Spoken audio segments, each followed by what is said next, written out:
Vamos agora com a nossa coluna de medicina, hoje com a doutora Márcia Pedrosa, mastologista, que veio conversar conosco sobre câncer de mama. Tudo bem, doutora? Tudo jóia, Ana Cláudia. Obrigada por aceitar nosso convite, viu, doutora? Eu que agradeço pela oportunidade de estar aqui conversando com vocês. Doutora, quais são os fatores de risco para se desenvolver um câncer de mama?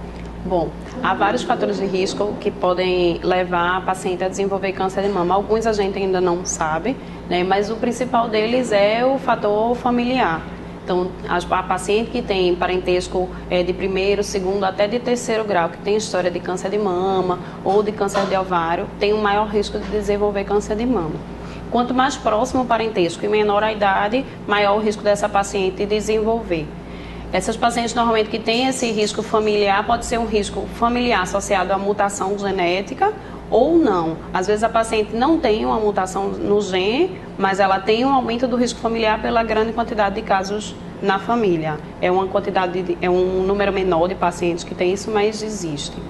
Outro fator de risco é a paciente que é exposta à radioterapia torácica por algum outro tipo de câncer, principalmente na infância ou na adolescência. Paciente que teve um linfoma e precisou receber radioterapia, ela tem um fator de risco aumentado. Aquelas pacientes que ingerem muita quantidade de álcool, então elas têm o risco aumentado. Normalmente são aquelas pacientes que têm uma ingesta de pelo menos uma taça de vinho ou de álcool por dia, que são normalmente mais as mulheres europeias, né, que têm essa ingesta alcoólica, mas isso aumenta o risco.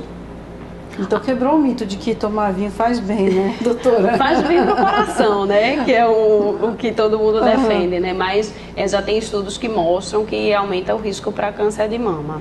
Além disso, tem bastante estudo hoje em dia, né, falando em relação de hábitos alimentares e até atividade física, você ter uma melhor atividade física, não ser sedentária, ter uma alimentação melhor, tudo isso vai diminuir o risco de você ter câncer de mama. Tem vários estudos para isso, mas ainda não tem nada comprovado que isso seja um fator de risco. Sim. Além disso, hoje em dia, a diminuição de gestações, né? Hoje em dia a gente demora muito para engravidar, as pacientes cada vez mais têm filhos mais tarde, né? E tem uma menor quantidade de filhos do que antigamente. E já se comprovou que a amamentação é um fator de proteção.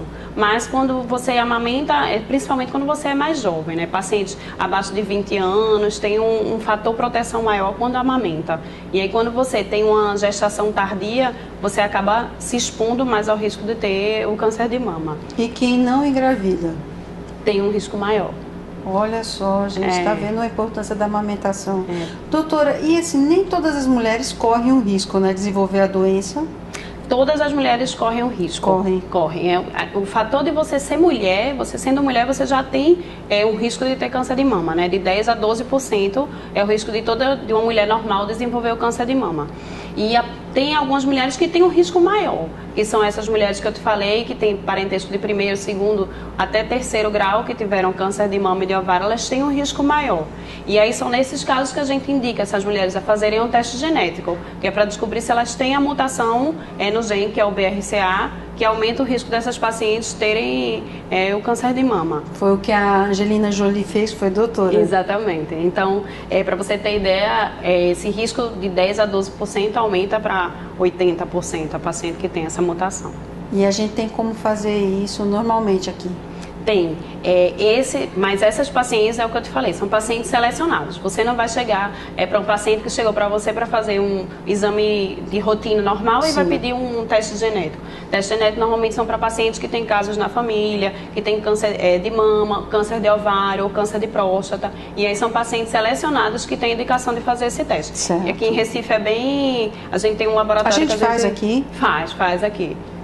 Ah, fantástico. Então, assim, tem que ter uma indicação, viu, gente? Não é tipo Angelina Jolie vai atrás e faz e acabou, né, doutora? Não, mas ela, na verdade, teve uma indicação, né? Porque ela teve a mãe dela, né? Exatamente, que teve. Então, por isso que ela foi fazer esse teste.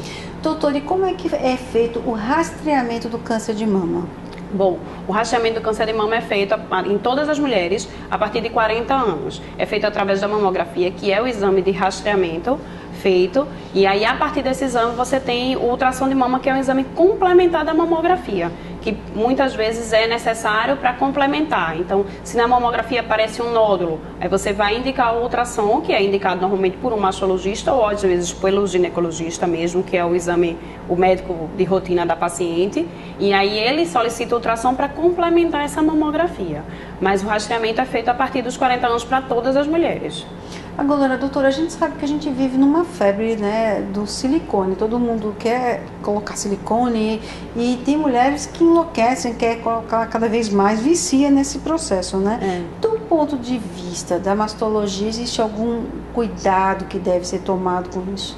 Bom, todas as mulheres que querem colocar a prótese de silicone para estética, inicialmente elas devem passar por uma consulta com um mastologista, né? Sempre o cirurgião plástico, normalmente eles pedem ultrassom de mama para ver se ela tem um nódulo ou alguma alteração na mama que não impeça ela de colocar essa prótese. E se ela tiver alguma alteração na mama, um nódulo ou qualquer outra alteração, ela tem indicação de procurar um mastologista, primeiro fazer o tratamento ou o segmento daquela lesão e aí ser liberada por um mastologista para colocar a prótese de silicone.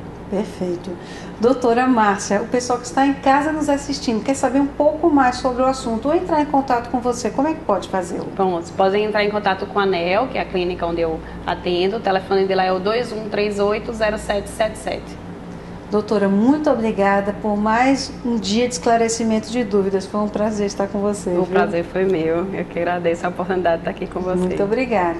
E você, siga o programa Revista de A a Z nas redes sociais, Instagram e Facebook. A gente volta já.